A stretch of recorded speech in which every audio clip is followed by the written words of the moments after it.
Good morning बच्चों। तो आज का हमारा टॉपिक हम लोग स्टार्ट करेंगे स्केलेटल सिस्टम का ही स्केलेटल सिस्टम का ही पार्ट थोरेसिक केज। हमारा आज का टॉपिक है थोरेसिक केज। ये हमारे एक्सियल स्केलेटल का ही पार्ट है और हमारे थोरेसिक केज जो है उसमें हमारी रिब्स, पसलियां और स्टर्नम बोन कनेक्टिविटी करती है। तो यहाँ पर हमारी देखिए the following bones are found in the thoracic cage. कुछ बोन्स जो है वो थोरेसिक केज में हमारे क्या होती है, फाउंड होती हैं। तो पहला कौन सा है हमारा स्टर्नम, जो कि एक बोन होती है। आप देखो यहाँ पर ये विजिबल हो रही है, ये हमारी स्टर्नम बोन है। ये पूरी स्टर्नम बोन है बीच में। इसी से हमारी पसलियां क्या होती हैं, अटैचमेंट करती हैं स्टर्नम से, और पीछे वर्टिब्रल कॉलम से हमारी बोन रिब्स जो है अटैचमेंट करती हैं। और हमारी सेकंड जो है इसमें फाउंड होती है वो है 12 पेयर्स ऑफ रिब्स, यानी 12 पेयर्स इधर और 12 पेयर्स इधर, यानी इस साइड 12 पेयर्स और इस साइड 12 पेयर्स, तो दोनों को इंक्लूड कर 24 हमारी रिब्स प्रेजेंट होती हैं। तो थोरेसिक केज में अगर हमारी टोटल अगर बोन की बात करें तो 25 बोन्स प्रेजेंट होती हैं। कितनी बोन्स प्रेजेंट होती है? 25 बोन्स प्रेजेंट होती हैं। तो स्टर्नम जो है, sternum is also known as the breast bone. इसको हम ब्रेस्ट बोन के नाम से भी जानते हैं। It is also known as float in the middle of the chest. हमारे चेस्ट में जो है वो क्या करती हैं, फ्लोट भी करती हैं। और ये कैसी है, फ्लैट बोन है। कौन से टाइप की बोन्स प्रेजेंट होती है हमारे थोरेसिक केज में? फ्लैट वाली बोन्स प्रेजेंट होती हैं। Sternum is divided into 3 parts. जो हमारी स्टर्नम बोन है वो 3 पार्ट्स में डिवाइड होती है, और वो पार्ट्स हमारे इस प्रकार से होते हैं कि जो ये वाला पार्ट है वो हमारा क्या कहलाया जाता है, मैनिब्रियम। क्या कहलाया जाता है बच्चों? मैनिब्रियम। मैनिब्रियम the first part of the मैनिब्रियम is the first part of the sternum bone. और जो हमारा बॉडी है वो यहां से लेके यहां तक हमारी क्या कहलाई जाती है, बॉडी। एंड ये लास्ट पॉइंट हमारा क्या कहलाया जाता है, जो tail of the sternum bone कहते हैं उसको हम बोलते हैं ज़िफॉइड प्रोसेस।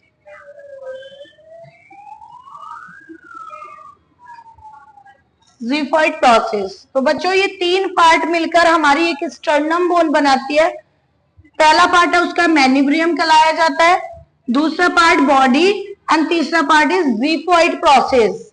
ज़िफॉइड प्रोसेस को हम tail of the sternum bone भी बोल सकते हैं। इसके अलावा हमारा मैनिब्रियम को देखते हैं बच्चों। जो मैनिब्रियम है, this is the uppermost section which is attached to the clavicle and the pair of the first rib. जो हमारी क्लेविकल, जो कॉलर बोन होती है, ये नेक बोन भी जिसको बोलते हैं, कॉलर बोन भी जिसको बोलते हैं, और हम अगर बोले तो उसको ब्यूटी बोन भी हम बोल सकते हैं। तो ये हमारी क्लेविकल बोन्स होती हैं जो कि शोल्डर बोन से कनेक्टिविटी करती हैं, शोल्डर से कनेक्टिविटी करती हैं। This is the uppermost section है, ऊपर का पार्ट है, which is attach to the clavicle, जिसमें क्या अटैच होता है, क्लेविकल बोन अटैच होती है, and the pair of the first rib. और पहली रिब्स का क्या अटैचमेंट करता है, रिब्स का पेयर। पहली रिब्स का पेयर हमारा मैनिब्रियम पर क्या करता है, अटैचमेंट करता है। तो बच्चों मैनिब्रियम पर क्या क्या अटैचमेंट होता है?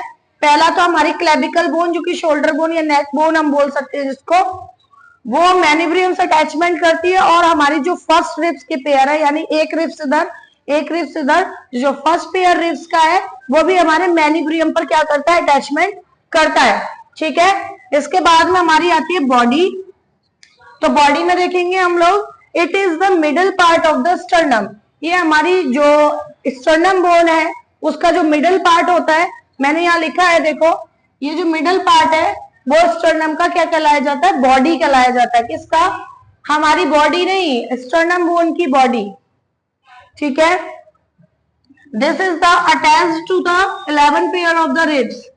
बाकी एक पेयर तो हमारी मैनिब्रियम से अटैचमेंट करती है, बाकी 11 पेयर ऑफ द रिब्स किससे अटैचमेंट करती है, हमारी बॉडी से। किससे अटैचमेंट करती है, बॉडी से 11 पेयर ऑफ द रिब्स क्या करती है, अटैचमेंट करती हैं। इसके बाद में हमारी आती है ज़िफॉइड प्रोसेस। तो बच्चों ज़िफॉइड प्रोसेस क्या है? ये last portion of the sternum bone होता है, सबसे एंडिंग पोर्शन होता है। It is forms the tip of the sternum, it is attached to the diaphragm and the anterior abdominal wall. अब इसके बाद जो हमारा थोरेसिक केज है, उसके बाद हमारा एब्डोमेन एरिया आता है। तो एब्डोमेन एरिया को separate, abdomen to thoracic area को अगर सेपरेट करता है तो बीच में क्या सेपरेट करता है? डायफ्राम हमारा सेपरेट करता है। तो हमारे डायफ्राम से ये कनेक्टिविटी कौन करता है? हमारी ज़िफॉइड प्रोसेस करती है। ठीक है, ज़िफॉइड प्रोसेस हमारी डायफ्राम पर जो एब्डोमिनल की वॉल है उस पर क्या करती है? एब्डोमिनल की वॉल पर क्या करती है? अटैचमेंट करती है। किससे अटैचमेंट करती है? डायफ्राम से। इसके बाद में हमारी आ जाती है, तो आपने स्टर्नम बोन के बारे में समझ लिया कि स्टर्नम बोन के कितने पार्ट्स होते हैं बेटा? एक मिनट। स्टर्नम बोन, इसके बाद में हमारी रिब्स आती है। रिब्स में हमारी मतलब 12 पेयर्स ऑफ द रिब्स होती हैं। उसमें हमारे तीन टाइप की रिब्स प्रेजेंट होती है। पहली हमारी ट्रू रिब्स, फॉल्स रिब्स और एक होती है हमारी फ्लोटिंग रिब्स।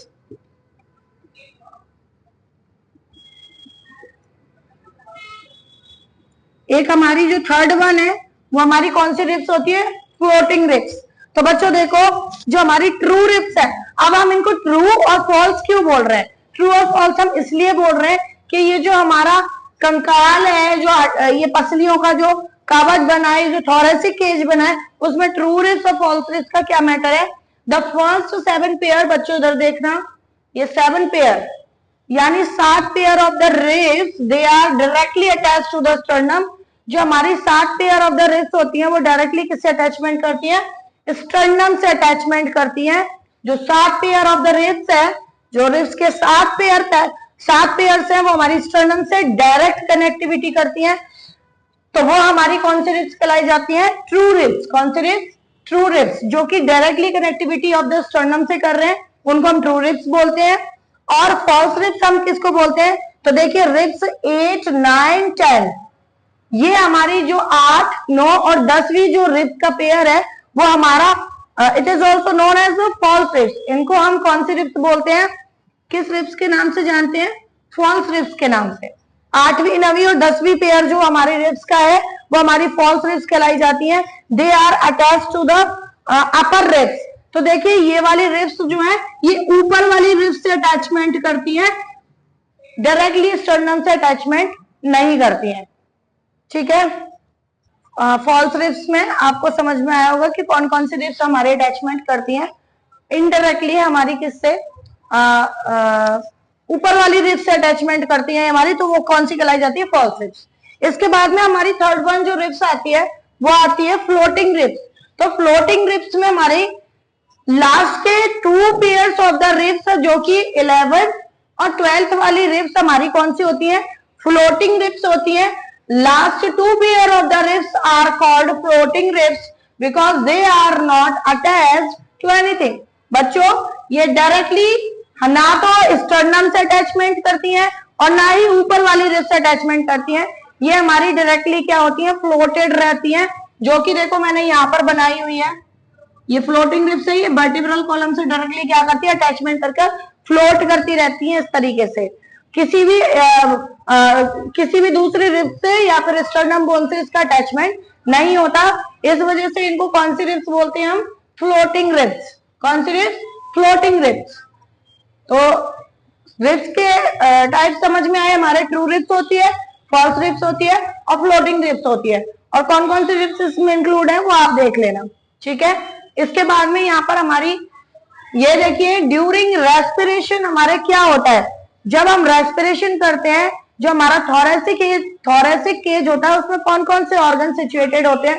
थोरेसिक केज में हमारे 2 pairs of the lungs present होते हैं एंड 1 हार्ट प्रेजेंट होता है। तो हम जब रेस्पिरेशन करते हैं तो रेस्पिरेशन में हमारा हार्ट और लंग्स दोनों ही क्या करता है? फंक्शन करते हैं। तो देखिए रेस्पिरेशन और इंस्पिरेशन करते टाइम एक ह्यूमन बॉडी के थोरेसिक केज में क्या एक एक्टिविटी होती है? तो देखिए during respiration the first ribs do not move, intercostal muscles are present between the ribs. बच्चों जो हमारी रिब्स होती हैं उन रिब्स के बीच में हमारी इंटरकोस्टल मसल्स प्रेजेंट होती हैं। जब हम सांस ले रहे होते हैं, जब हम रेस्पिरेशन कर रहे होते हैं, उस टाइम पे हमारी first pair of the ribs यहाँ पर मूव नहीं करती है। First pair of the ribs यहाँ पर मूव नहीं करती है, जो कि हमारी मैनिब्रियम से अटैचमेंट करती है। इस एरिया में हमारी वो रिब्स प्रेजेंट होगी, वो हमारी मूव नहीं करती है और यहाँ पर इंटरकोस्टल मसल्स प्रेजेंट होती है। अब देखो, ड्यूरिंग इंस्पिरेशन, रेस्पिरेशन करते टाइम आपको समझ में आया कि क्या होता है, और इंस्पिरेशन करते टाइम क्या होता है? During inspiration the intercostal muscles contract, ribs move. बच्चों, जब हम सांस को छोड़ते हैं, इंस्पिरेशन कर रहे हैं, तो इंटरकोस्टल मसल्स क्या कर रही हैं? कॉन्ट्रैक्ट हो रही हैं, और हमारी रिब्स क्या कर रही हैं? मूव कर रही हैं। द स्टर्नम अपवर्ड्स, स्टर्नम हमारे आगे की तरफ, पीछे की तरफ अपवर्ड्स हो रहा है, and increase the capacity of the thoracic cage, और थोरेसिक केज की कैपेसिटी क्या हो रही है? इंक्रीज हो रही है। तो बच्चों, आपको समझ में आया, जब हम रेस्पिरेशन करते हैं और इंस्पिरेशन करते हैं, उस टाइम पे हमारी रिब्स का और इंटरकोस्टल मसल्स का कितना इंपॉर्टेंट रोल है। तो थोरेसिक केज का हमारे रेस्पिरेशन में बहुत ही इंपॉर्टेंट रोल है, जो कि हमारे ऑर्गन को भी प्रोटेक्ट करती है, जैसे कि लंग्स को और हार्ट को। ये हमारे थोरेसिक केज जो है क्या करता है? प्रोटेक्ट करता है, और डायरेक्टली क्या करता है? हमारे डायफ्राम से, ये हमारे जो डायफ्राम होता है वो हमारे एब्डोमेन को एंड थोरेसिक केज को क्या कर रहा है? सेपरेट कर रहा है। अगर इस टॉपिक से रिलेटेड आपको कोई भी क्वेरी है तो आप इंस्टीट्यूट पर आकर विजिट कर सकते हैं। Thank you.